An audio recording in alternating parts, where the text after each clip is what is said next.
बस कुछ घंटों बाद 4 राज्यों की चुनावी तस्वीर साफ हो जाएगी। 3 दिसंबर को राजस्थान, मध्य प्रदेश, छत्तीसगढ़ और तेलंगाना के नतीजे आएंगे। लेकिन उससे पहले एग्जिट पोल ने सियासी सरगर्मी बढ़ा दी है। ज्यादातर एग्जिट पोल्स में मध्य प्रदेश और राजस्थान में बीजेपी, तो छत्तीसगढ़ और तेलंगाना में कांग्रेस की सरकार बनने का अनुमान है।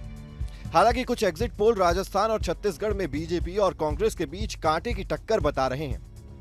तेलंगाना में कुछ एग्जिट पोल्स कांग्रेस को बीआरएस से चुनौती मिलती दिखा रहे हैं। ऐसे में खबर है कि कांग्रेस नतीजों से पहले ही अलर्ट मोड में आ गई है।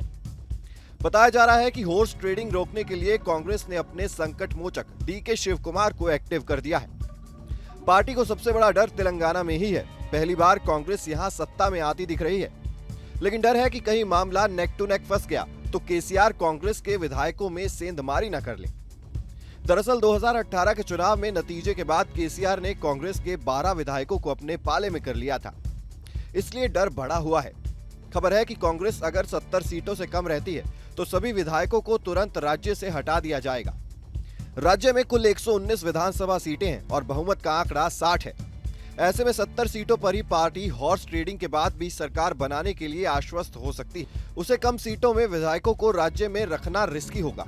यही तैयारी राजस्थान के लिए भी है। यहाँ भी कई एग्जिट पोल्स के मुताबिक मामला नजदीकी हो सकता है। अगर ऐसा हुआ तो कांग्रेस अपने विधायकों को राजस्थान में रखने का रिस्क नहीं लेगी।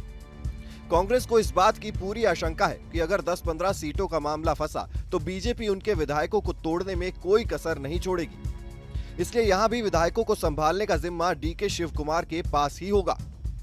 अंग्रेजी अखबार टाइम्स ऑफ इंडिया ने कर्नाटक कांग्रेस के सूत्रों के हवाले से बताया कि डीके शिव कुमार और पार्टी की कर्नाटक यूनिट को कम से कम 2 से 3 रिजॉर्ट या होटल तैयार रखने के लिए कहा गया है।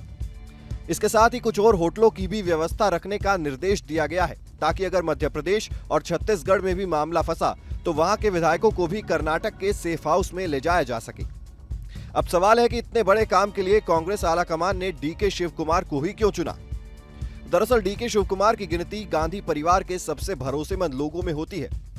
डीके कांग्रेस के पुराने वफादार और संकट मोचक रहे हैं। एक तो नहीं, कई ऐसे मौके आए हैं जब शिव कुमार ने कांग्रेस को संकट से उभारा है। साल 2018 के विधानसभा चुनाव में जेडीएस को साथ लाकर कांग्रेस की सरकार बनाने में उनकी बड़ी भूमिका थी। 2023 में कर्नाटक में कांग्रेस की बम्पर जीत के सूत्रधार भी डीके शिव कुमार ही रहे।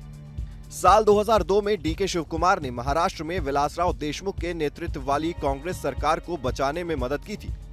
गुजरात में 2017 के राज्यसभा चुनाव में अहमद पटेल की जीत के पीछे भी शिव कुमार का ही हाथ था।